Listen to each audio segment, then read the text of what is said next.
up? What's going on, everybody? Welcome to another episode of The Lions Den, y'all, with Seth. And that's who I am, right? So good afternoon, good morning, good evening, no matter where you at, y'all. Hopefully you're having a good one and enjoying your day, y'all. So look, if this is your first time tuning in, what we focus on is all things leadership, growth, and development. All right, from the household to out in the community. And that's what we do.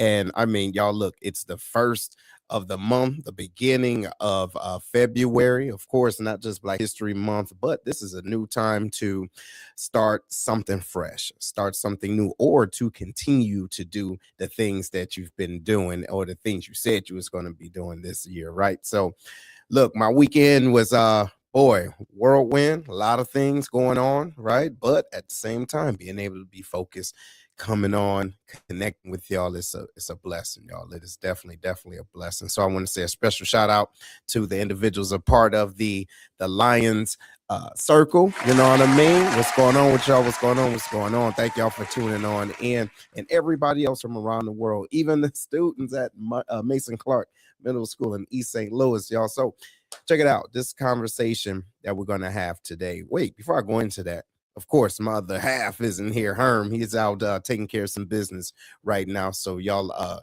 keep him in y'all thoughts and prayers. You know what I'm saying? Making sure that he's good to go. He'll be back next week. What's going on, Mr. Action Jackson? Shout out to you, good brother. Shout out to you. So look, y'all, this conversation is near and dear, not just to our community, but also to myself, right? Reading. Hey, reading is leading. All right. And I'm just excited about this show and our guest here, y'all. This is an outstanding brother. We did a couple of things together. I'm not going to go too deep into it because I want him to explain who he is and you know, his mission and reason for that. What's going on, ma'am? But look, y'all, without further ado, I want y'all to give it up for Mr. Keyon Watkins, y'all. Yes. Hey, how you doing? Yes. What's up, homie? How you feeling, bro? How you feeling? I'm feeling good, man. I did yoga this morning, so I'm feeling very rejuvenated and refreshed. Okay. There you go. Good, man. Look, you got some fans in here, man. Shout out to Miss Young. You know what I mean? Talking about the different things with her son at in the Eagle Scouts, man. Look, very briefly, man. Talk to our audience. Let them know who you are, brother. Hi, my name is Keyon Watkins, born and raised in North St. Louis. I am the co-founder and executive director of Black Men Read nonprofit. And our mission is to just spread literacy. We teach kids how to read. We do read out louds. We hand out books in the community. And it's just about Black men showing up in these spaces to make literacy cool. Yeah, straight up. That's what's up. That's what's up. Oh, so what? That's what we're doing now, right? Everybody hitting the yoga, right? Y'all stretching it on out. Well, look, man, shout out to you and everything that you're doing. And I believe that it's outstanding based off of not only the things that you do, but your why. So tell us your inspiration, okay? Like what inspired you to start the Black Men Read, and how does that, your personal journey, you know, how did that shape the mission today? Well, we started off as a book club back in early 2022, and me and a group of my friends, he was just like, hey, we was over dinner, he was like, hey, do you read? I was like, yeah. So talking about the different books we read, and so we had a group chat, and we didn't really have a name for the group chat, so I just named it Black Men Read. And so we met up monthly, read books, and then in May 8th, 2022, I lost my brother to gun violence, and my older brother was illiterate. And so just thinking about the trajectory of his life, you know, the opportunities he missed out on, you know, not knowing how to read and how they played a factor into it. And so from there, I did, you know, more research and understanding how illiteracy, you know, how it affects our life.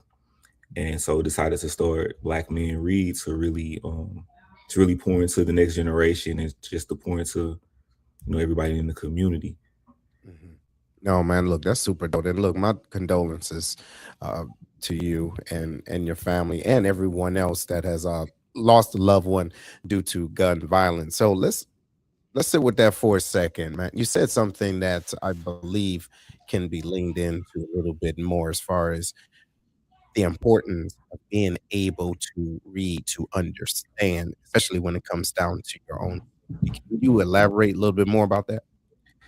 Yeah, so with reading it, I mean, it affects your lifespan, and also, if you can't read, you can't get the good job, you don't get the health insurance. Then, if you're taking medicine, you can't read the meds. It affects all that.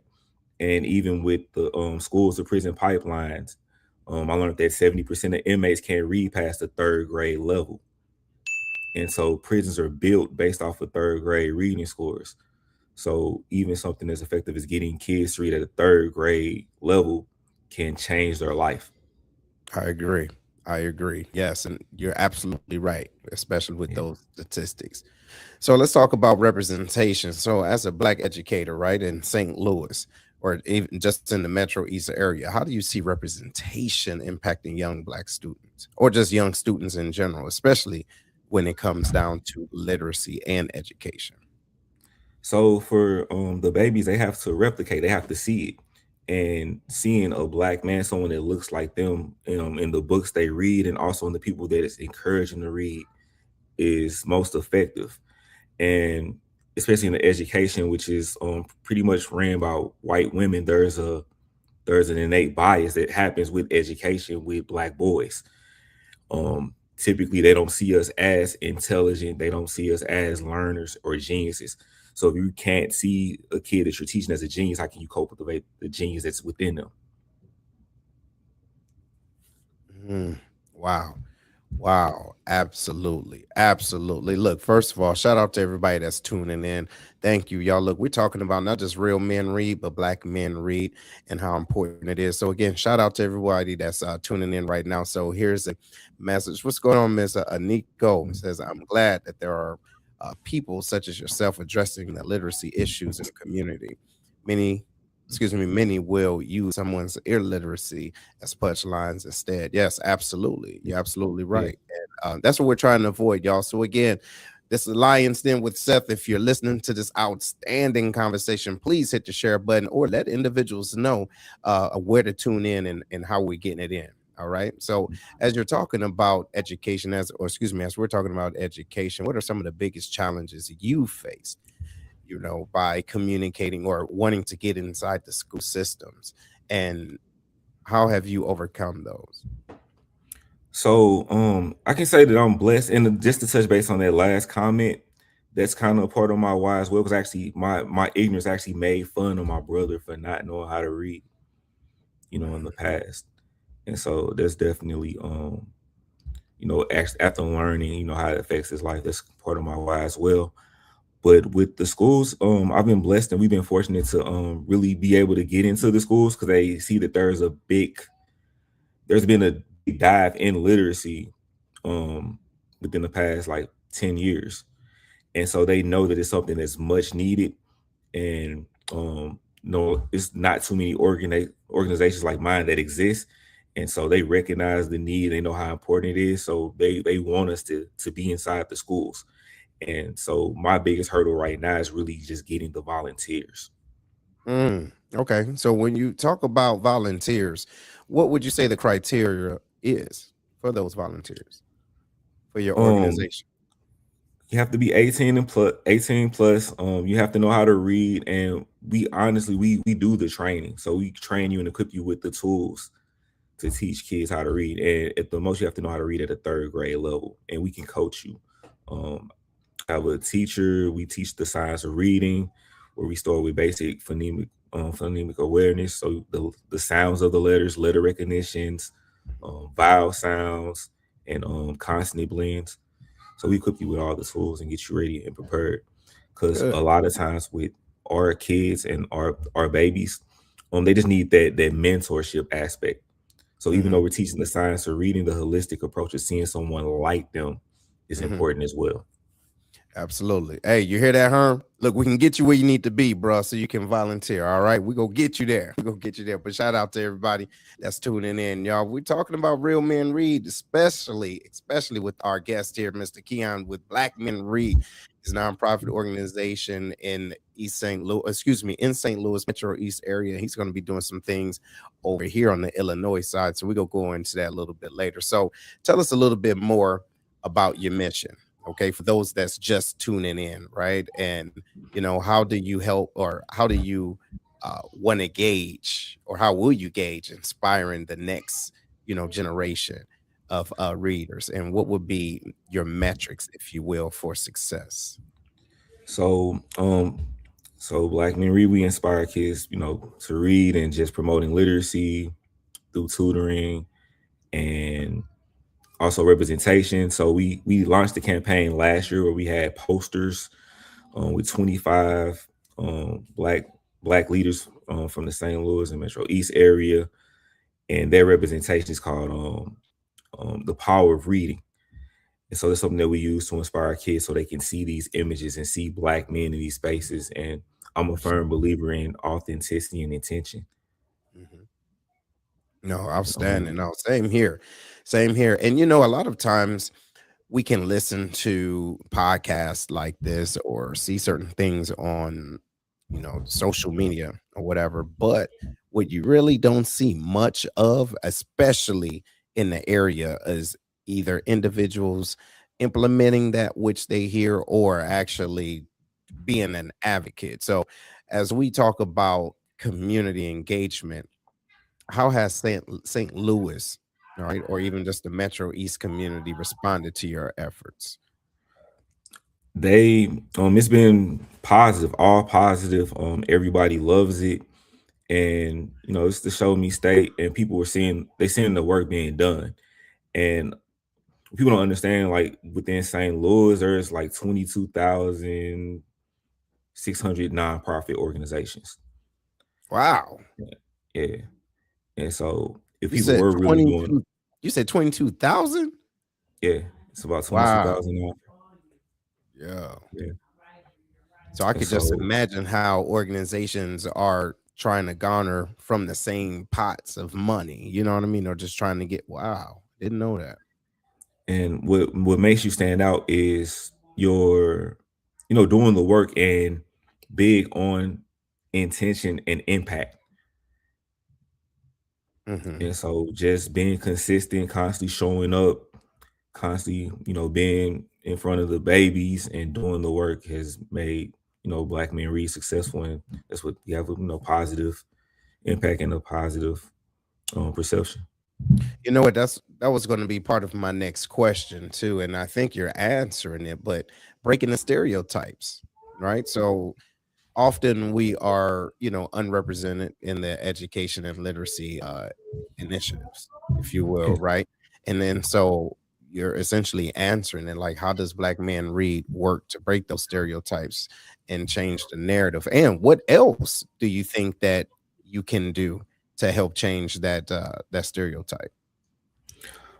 For me, like you said, like when I spoke earlier about authenticity and intention and just showing up as your true self, and for the kids to see someone that looks like them. Like, I have locks, I have tattoos, sometimes I have goals in my mouth, but coming from the same neighborhood, coming from the same space, experiencing the gun violence, and showing them that you can achieve, you can not be, you don't have to be a product of that environment. And I think seeing kids seeing me, that really resonates with them, and seeing other men from those environments, it resonates with them. Um, and so I think that's a big piece of it, because Hmm. if they don't feel like they relate or connect to you, you kind of lost them Yeah. initially.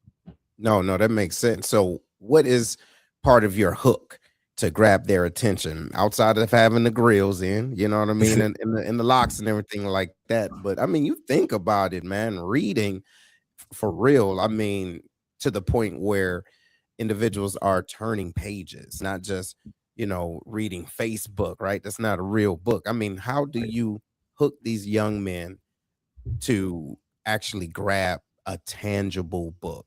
Like, how do you inspire them to even take that first step? So I typically just speak on the books I've read and how it affect my life. Like, a big one of the most important books I read was called Way of the Superior Man. And so I kind of speak on the lessons I learned from that, and what I took out the book, and they kind of reach some of the young men or even just like the different stories, because even when you're like in the environment, you in the the neighborhood, but certain books can, if you're reading about pirates or space, it takes you to that place. And Mhm. so it helps you visualize different things. And for me personally, like I started, one of my biggest things I started reading was the double XL magazines. Like I Okay. like hip hop. And Hmm. so really finding something that they relate to, that they have an interest in, and that kind of gets them into reading. So then once they're in there, they start to read more. And so what we say is you teach kids, once they learn to read, then you read to learn. There you go. No, I like that. I like that.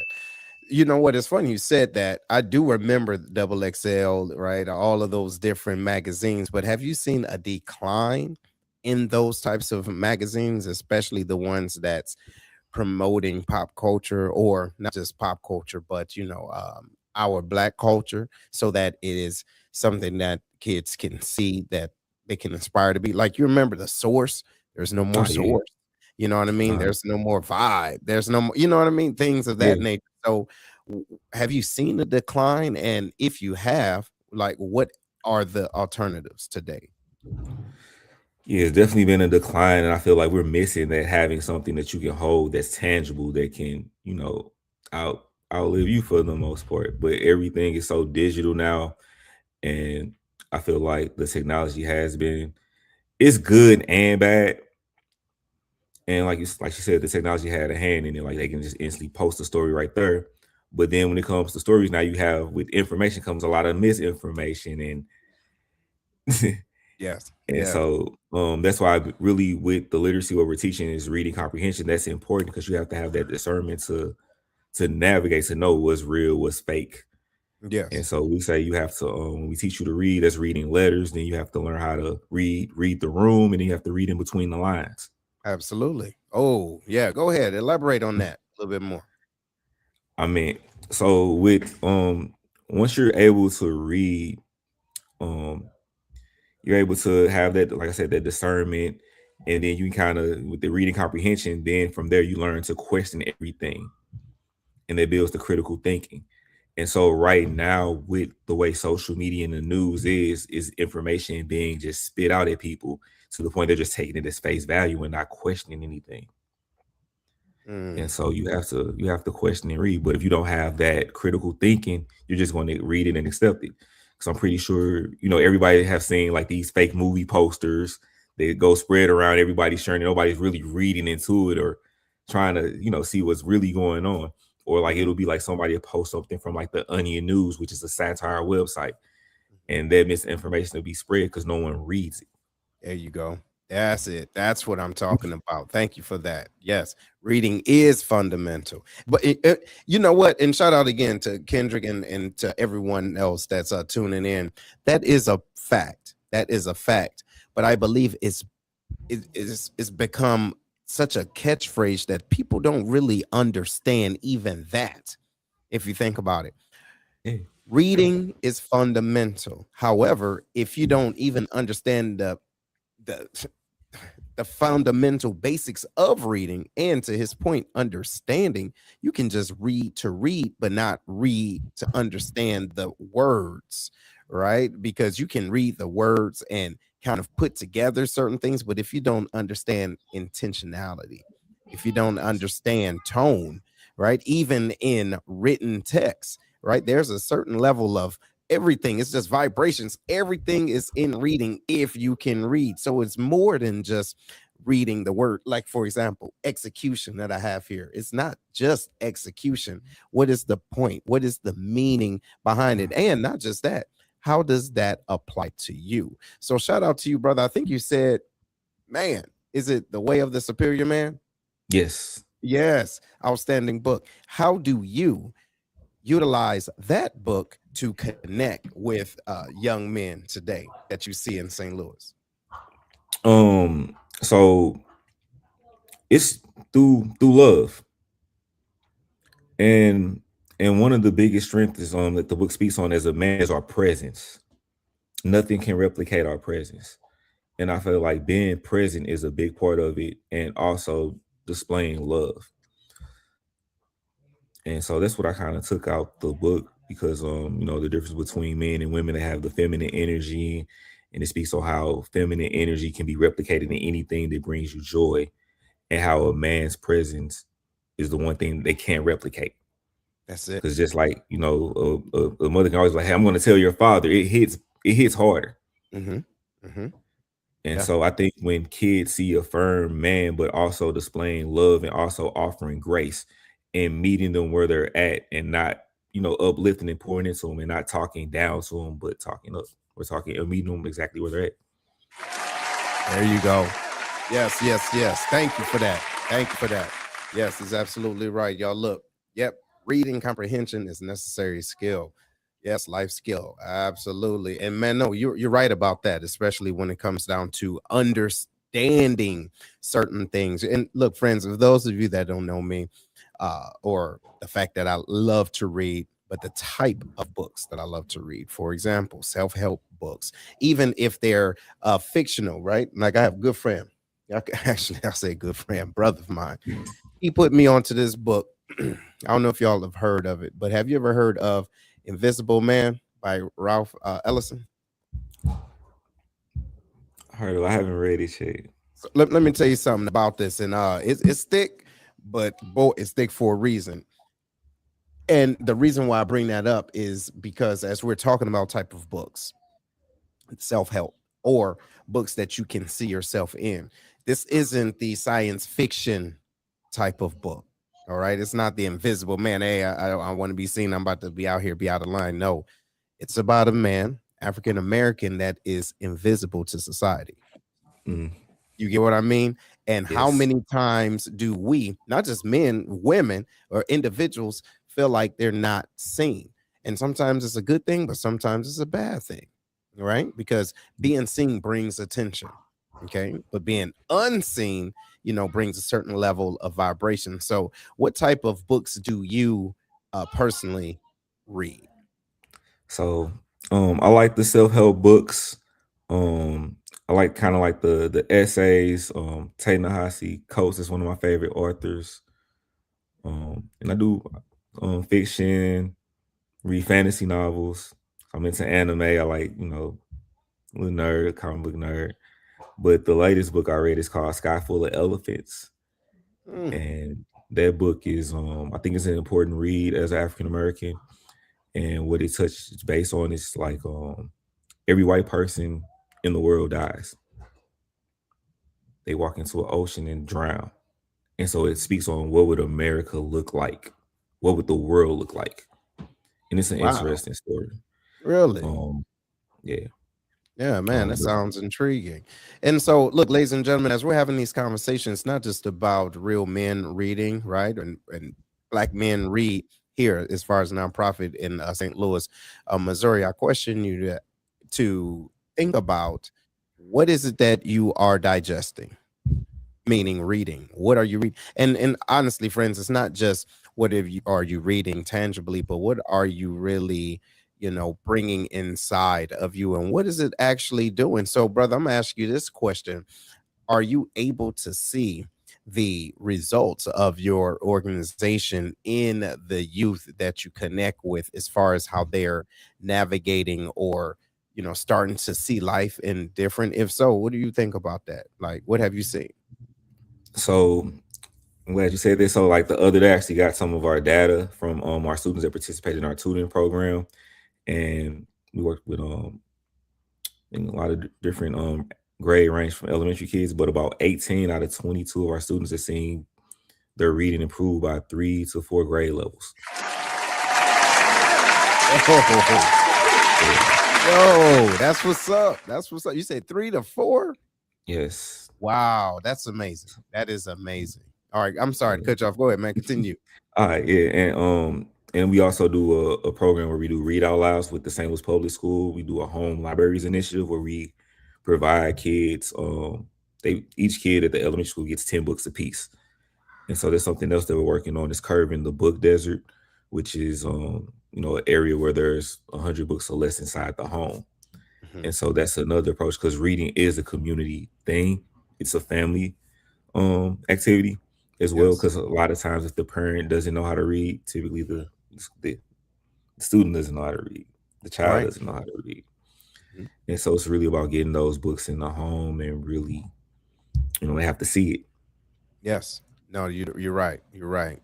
You're right. You know, it kind of reminds me of the refrigerator, right? It's like if you say you want to start eating healthy, you have to go in there, you have to purge, and you have to make sure the right things are there. So it's the same thing as your home.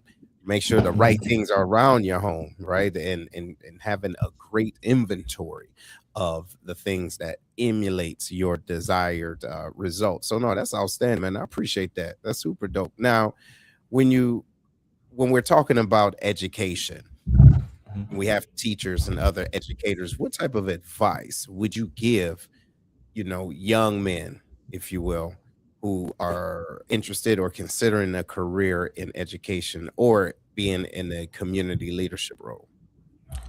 Um, it's back to that word intention. Yes. You have to be intentional. And for me, like I don't have a background in education. Like I went to school for computer science and management information systems. And it was more so me recognizing that there was a problem and I wanted to provide a solution. And so for the youth, if you want to just add value to the world and you see that there's a problem and you want to provide a solution, I think that's the big part of it. And you have a strong why. Mm-hmm. And I Mm-hmm. feel like that why really will lead you and guide you, and it's just really being obedient. Because a Yes. lot of this is really beyond me, honestly. Mm. Because if you would have asked me would I have a nonprofit organization, 3-4 years ago, I would have laughed. I wouldn't have seen it. Yeah. And Yeah. so and just the way life took me on this path and really being able to pour into the youth and pour into my brothers and pour into my community has been a blessing. And I'm just thankful. And I think you get what you put into it. No, bro. Yeah. Yeah. No, straight up. Straight up, straight up. No, you're absolutely right. And now, when you say, and I really want you to kind of dial in a little bit more when you're saying being obedient. And I know to some individuals out there, you can take a religious approach to this, but if you will, not just even if that was what you were meaning, but at the same time, what could that look like to someone that may not understand that? Being obedient, meaning being in certain situations where you are being pulled, you're being led to do something, like you said, that's larger than yourself, but you see something that needs to be done. And it's almost like you're the only one that see it. Right now, obviously you're not, but you're like, what? Every time I go somewhere, this is a thing, this is a problem, and I'm tired of seeing that problem. Now, that's how I kind of articulate it. Yeah. How would you articulate that in being obedient? It's doing something that feeds your spirit. And so for me, like we started off reading to the babies at the Head Start program. And just the response, the positivity and the love I received from the babies, just reading the book out loud, which I thought, I felt like that was the bare minimum, and I feel like we can do more. Now, what was the And age, man? What's the ages for everybody that um, don't understand that? that was like 3, 4, 5 year olds. We started off with the preschoolers, Mhm, mhm. and just seeing that and that fed my spirit, especially going through the grieving process. And a lot of times you can either go up or down. And so just doing that constantly fed my spirit. It kept me positive and kept me wanting to do it. And even now I feel like I'm a little selfish because it helps me out more than it helps them. And that's how I know it's for me. Right, right. There you go, man. Shout out to you as far as understanding that, and I'm glad that you were able to communicate that so well because some people have problems finding out their passion, or even their purpose in general, right? And so I talk about this a lot, especially to the circle that I have, but we talk about the passion and opportunity and being able to ultimately find your purpose, right? And then so if you have a passion for something, sometimes it's mixed. You may have the opportunity or you keep seeing opportunities. You're like, okay, look, all right, whatever. Let me see what this is. And all of a sudden it hits you. It's like, wait a minute. right? Even the fact that you're talking to or you're reading to young, right, very, very young individuals, they're not able to understand maybe all the words, but they see you and they see the joy that you have while you're doing this. And then that is a reflection, right? And then you like, hold on, wait, I can do this thing. And it's not about doing this thing, it's about the thing. And so I believe that it's so important to put yourself in those situations where things can develop. And now, speaking of that, how have you seen yourself develop into the person that you are now? And what direction, like how do you see this, growing as far as where you started to where you are right now? Um, well, for starters, I can actually pay myself a salary now, so that's a There you blessing. go.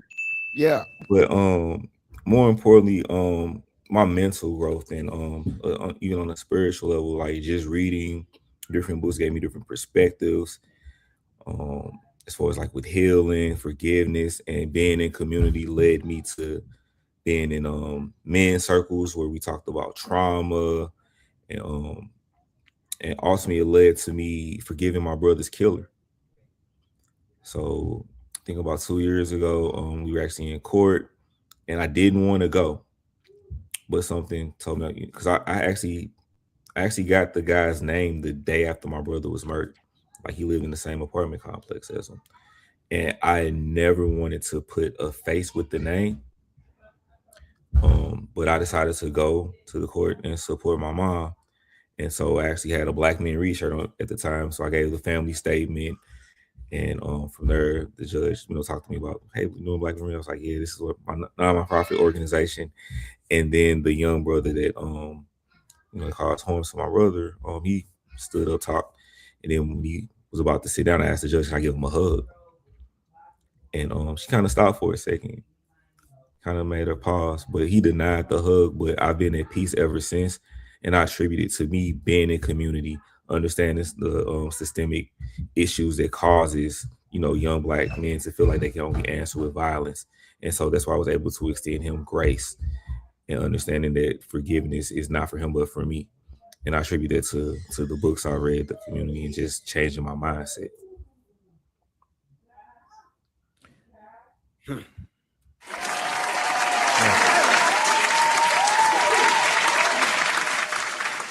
Ah, man. Yo, that's real. That's real. It's so funny, man. And not haha funny. It's amazing. I would say that. It's amazing how sometimes, a lot of times, we can avoid. How you doing? How you doing, ma'am? Look, we can avoid the growth and development just by avoiding understanding of who we are as individuals, right? Yeah. You probably, prior to reading, understanding words, right? The power of words and the living words inside of you as you implement them, right? You can have the head knowledge, but the heart knowledge is totally different. For those of you, y'all might understand what I'm talking about, right? You can read something, but actually walk in that thing is two different things, right? And so to be able to do this and to see, this individual that caused your brother uh terminal terminal harm, and to have a level of forgiveness in your heart to the point where you want to just give him a hug to say, you know what, I forgive you. And you, of course, forgiveness is for you, right? Yeah. Forgiveness is for you, but to be at that level. Friends, what we're talking about is Real Men Read and this nonprofit organization, Black Men Read, and with our outstanding special guest, Keyon Watkins, up in this building. You know what I mean?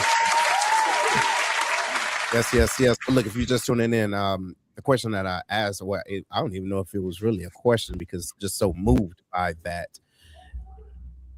But how reading can change your perspective of life and even people, right? And then think about it, just like you touched on the whole having compassion, to realize that I can understand why you did what you did based off of what's going on around you.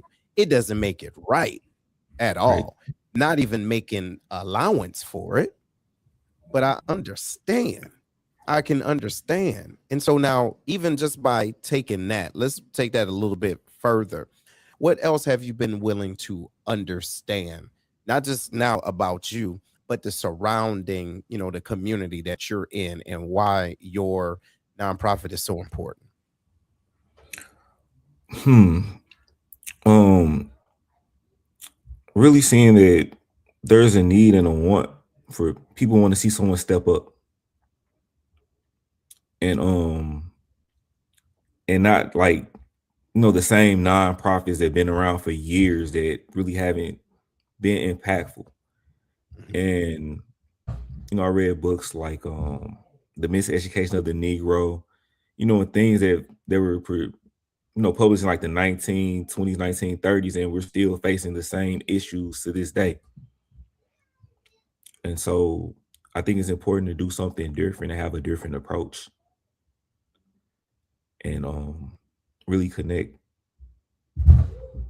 And yeah, I think just showing up without worrying about like the cameras, without worrying about, the Yeah, likes, the and accolades. just Yeah. the act like it really means nothing if your people are still suffering. Yes. Yes. And so really just showing up and walking how I talk it. Because my biggest thing is how can I say I want to help my people and I'm still holding anger and hatred towards, the young brother that killed my brother. And That's right. so I just want, my story and people to see me show up and inspire and plant seeds into the next generation or, the next person. Mhm. So look, I hear some pitter patter in the background. I hear baby. Is that your son? Your nephew? What? Oh yeah, my son. So I got a 2-year-old son. He's Mm, Keyon the second.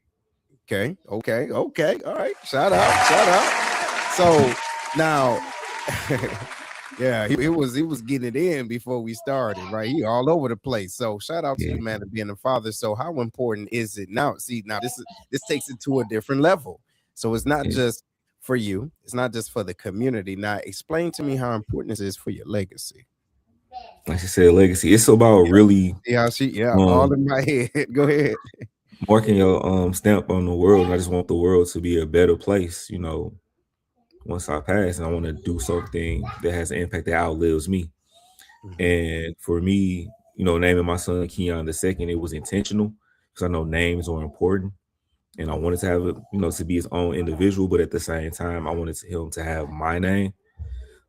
Because now it adds value to it. It makes me want to go harder, it makes me want to build legacy. So based off of my achievements, my accomplishments, and my impact, when he steps into a room, he's already going to be looked at, with respect based off of what I do.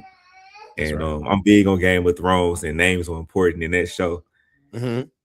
And so, just getting back to that, you want your name to mean something. That's right. It's so funny, man.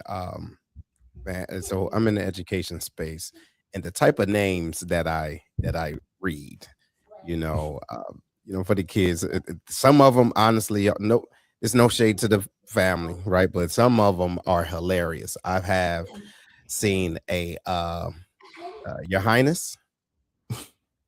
Of course, it's not spelled the way I'm saying it, right? Right. Your Majesty, all that, right? And nothing wrong, right? Nothing's wrong with it. But you're saying something that I really want to touch on is not just the power of names, but the power of words, as we're talking about reading, and not just the words, but how we speak. And with your son, how do you communicate to your son, even at the age of 2? How do you talk to him, and why is it important? I talk to him like a regular person, no baby words, so he can hear, the words like how they're supposed to be said, and really just pouring into him. And I speak positivity into him, and he actually knows all. He's 2. He knows all his planets. He can say the names of the planets. He can recognize them, and Just a yeah, big so sponge, huh? yeah, and just Just saying the sounds because people don't understand there's only 44 sounds that makes up the English language. Mm, wow. Wow. Shoot. No, I had no idea. I'm gonna make sure I tell that to Herm because he's missing a few. But and now shout out to him and everybody else that's listening right now. But the reason why I asked you that is because like my daughter, she's 14 years old now, right? But I remember, oh man, I would talk to her the way I talk to people. And one time we was playing this game called it's the stoplight game. All right. It's kind of like a way to give feedback, but unfiltered feedback on anything. Okay. So what should you continue to do? What can you work on? And what you should stop. All right. And then so, she says some things like, continue to do this. I like when you do this, right? And then she said what I can work on is taking more naps, right? Because she said I'm always doing stuff, right? Yeah. And so, and then the last one, she struggled with that first, right? She was like 13, or no, about 12, 13. And she was like, well, maybe the way you talk to me. And I'm like, what you talking about, right? And so she really couldn't find it at first. So this was she said. Now, you ever seen the movie? You seen Boys in the Hood, right? Oh yeah. Okay. She said, I remind her of the father in Boys in the Hood, Mm. right? And I'm saying to myself, wait, Ferris? And then I'm like, wait, right? I'm listening, but I'm laughing, but I want to understand why. And then I said, but why? And she says, well, sometimes you talk to me like you're reading a dictionary. Mm. So I'm like, okay, I was missing it. So this whole time my baby's telling me, I hear you, but I don't know what you're talking about. You know what Yeah. I'm saying? So, man, I was so glad to really have that transparent conversation with her because sometimes, man, we can be so, I would say, and I'm not trying to say it's not educated, all right? It's not educated, but having so many different words in our heads that sometimes we miss the basics, right? And we're Mm. not necessarily talking to individuals, we're talking above them, right? And Yeah. sometimes below them. But I think it's important to know who you're talking to and how they are relating to what you're saying. Now, have you been able to see that you had to kind of change certain ways that you communicate, or what? What would you say about that? For the most part, the way I communicate the same in all spaces, unless I'm doing like maybe like a keynote or something like that. But I want it to be easy to digest and speak, plain language Hmm. Hmm. for the most No, part. no, that makes sense. And as a chaos to what you said about boys in the hood, it's a funny conversation. I was actually talking about this with a friend. Uh-huh. But Fury was probably the last like strong black father in the movie, Bro, and like seriously, yeah, I ever. can't really think of too many like since. No, you know what? It's funny you saying this. I can't either. I really can't either. I mean, look, shout out to everybody that's listening right now. And no, I didn't. No, she's not saying that sound like Ti. But what type of we're going back to representation, right? But what type of representation did you see, like, or that you see right now? I mean, think about it. Look, sometimes we got to watch old episodes of, let's say, like Cosby Show. You know what I mean? And what it represented then. I know some people can, they're tainted by everything that's going on now, but I mean, even like Good Times, but those types of things that's strong representations of black men, it's really not as affluent as it once was. So, hey, how you doing, ma'am? So she says, if it's more than 3 or 4 syllables, you may need to define the word and explain the context. And you're right. You're absolutely right. But again, I'm talking to my baby. I'm thinking, hey, she's listening to me talk all the time.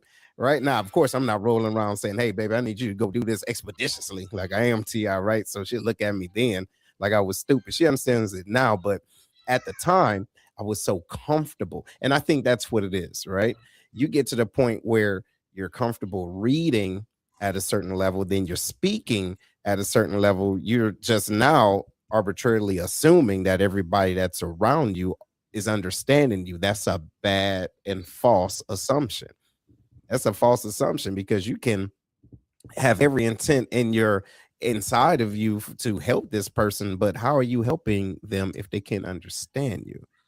and that has also helped me as I, being an educator and everything like that, talking to these, talking to the children right now, because they may not hear certain words, or bad enough see individuals like me doing this, right? But then being able to talk to them, but then bring them up right now. So here's the next question, brother. How do you challenge these young men or even young ladies, whoever you come across, as you're talking about different books? How do you challenge them to level up their vocabulary? So we go over like sight words, and we do read when we read the books with them. We have them highlight the words that they don't know. And Nice.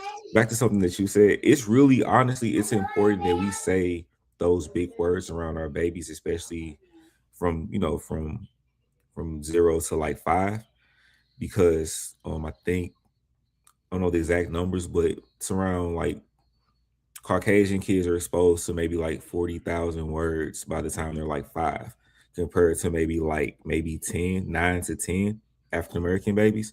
So that's important because that affects their understanding, their reading comprehension, and their vocabulary. So there Mm, are actual studies on that. So you want in the young age you want to expose them to different words and have their vocabulary so they can say I heard this before. They that's might right. not understand the context of it at the time, but it's not nothing new. There you go. So it's just the exposure, at least It's expose the them. Yeah. exactly. So you want to And have that exposure. yeah, and then also too, y'all, understand what you saying. You know what I mean? Like, if you're gonna use these words, make it make sense. Make it make sense. And then also too, I think it's important to understand not just what you're saying, but what was intended. Like if you're communicating to someone about a book or some type of literature or whatever, do you know how to apply the timeline as to what level of awareness the author was at in his goals, as far as to communicate to whoever his readers are and apply it to today's 2026 understanding, right? They may not have had a thesaurus, so to speak, but the words that are in a book based off of, let's say, early 1900s have a different level of understanding now. All right, Hmm. so I believe that's important, not just to read words, but if there's specifically, well, essentially, if there's something dealing with self-help, how does it apply to you today? Or even if we're talking about days of the old, as far as the Jim Crow, or how about the terminology is old, but the systemic things aren't? They're in front of you right now, and being able to communicate the similarities, but in different words. Now, would you say that that's important? And if so, how do you help to, mirror that to the individuals that you're teaching or reading to? That's a good question. Well, for me, hmm, I guess you can say I'm sort of a chameleon. Like some, I can dumb stuff. I wouldn't say dumb it down, but make it so it's easy to digest. Code I was a product switch. of the yeah, Would you call it code and switching? so yeah, it was code switching. But for the most part, I don't do it anymore. Because I like being my authentic self. But I was a part of the DSEG program, so um, I was actually I was stayed in the inner city, north side. I was going to school out in Ladue, and so I can navigate in both spaces. Mhm. But I prefer to just break it down and just speak in regular terms that anybody can understand. No, no, that makes sense, bro. No, that makes a lot of sense. And the unfortunate part, and this is what I've seen, has been an issue with certain people, or different situations.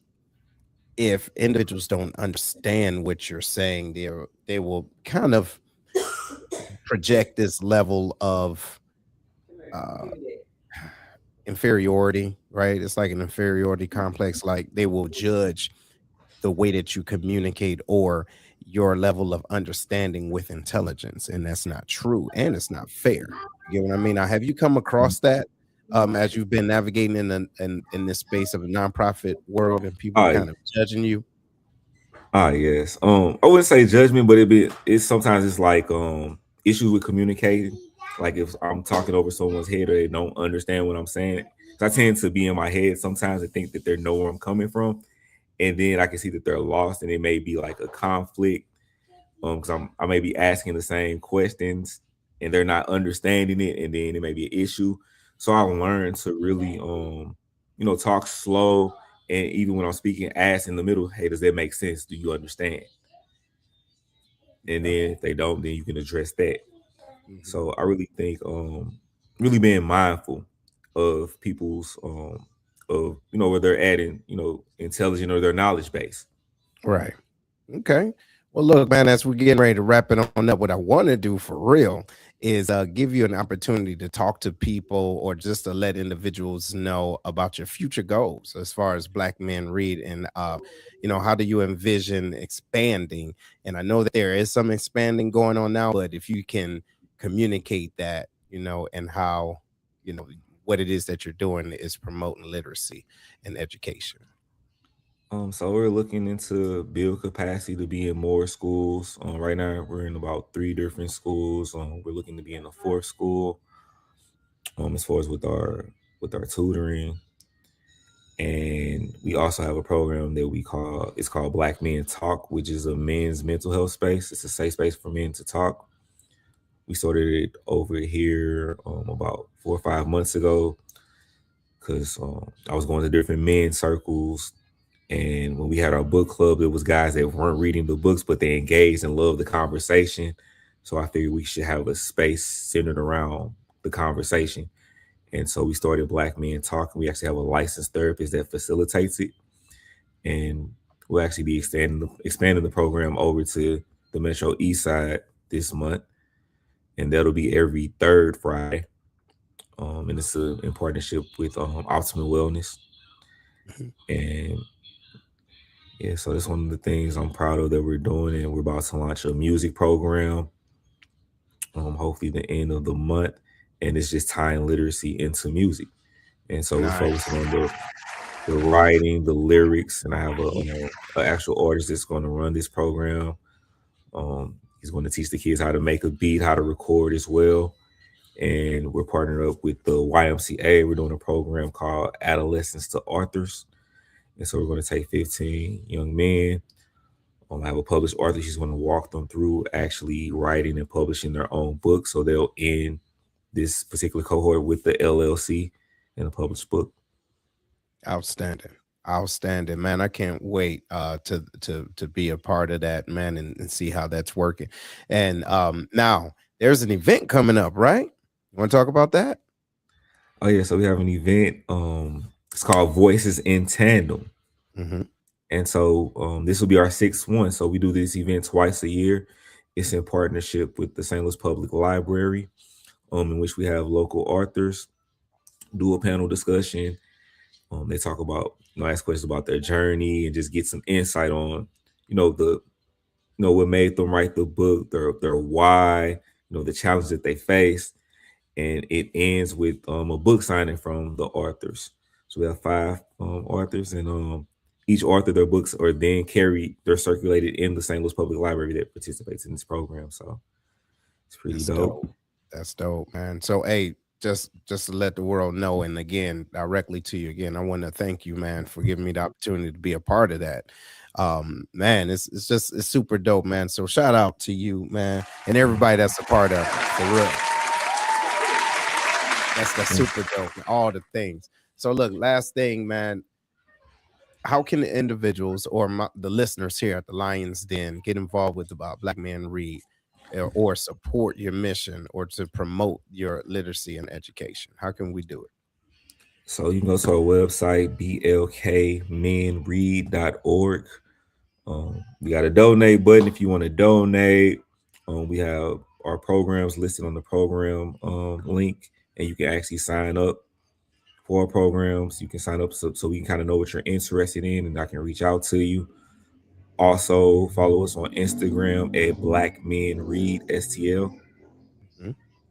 and Okay. follow us there as well. We post, what we're up to, what we're doing, and if we have any opportunities or events going. A lot of the flyers are posted there on social media and our Facebook page. Right on, bro. Man, thank you, dog. Thank you. Hey, y'all. So again, if y'all heard what it is that's going on, y'all, please make sure that y'all go and support this brother. It's so many dope things that not only he's doing, but individuals in the area is doing, and that's what we do here, right? We highlight those things, we highlight these people, and there's always a story behind it. So, man, again, I want to thank you, for being on. So here, just stand by, don't log off yet. But y'all, this is what it is. This is what we do, right? So as we wrap up this conversation, y'all, I want y'all to just remember this, all right? The profound, impact for literacy and education and representation, y'all, as far as what it takes to shape this future. So, what does Brother Keyon and the Black Men Read are doing? They're living proof of what investment looks like in our community and also our children. You know what I'm talking about? So we invest, he's investing, we're investing. You right now, you can invest your time, talent, and treasure for a brighter tomorrow. Right now, that means stop being silly, stop being extra and stingy, but give something because it matters. I promise you, you have a book in you, right? It's in your heart, it's in your mind, it's in your spirit, and the kids need it. All right, they do need it, and I challenge you to do that. Right, so let's take a page from Keyon, all right, and just ask ourselves, how can we be the change that we want to see? If it's your passion, right? If it's your purpose, and I promise you, if it's connected to your why, this is what you can do and what you should be doing, especially if you have a calling. Somebody need to answer it, and the only one that can answer your calling is you. So thank you again, Keyon, for your dedication, brother, and reminding us that the power of stories, you get what I mean, can truly change the world. And everybody else, I appreciate y'all super duper dope, you know what I mean, within this.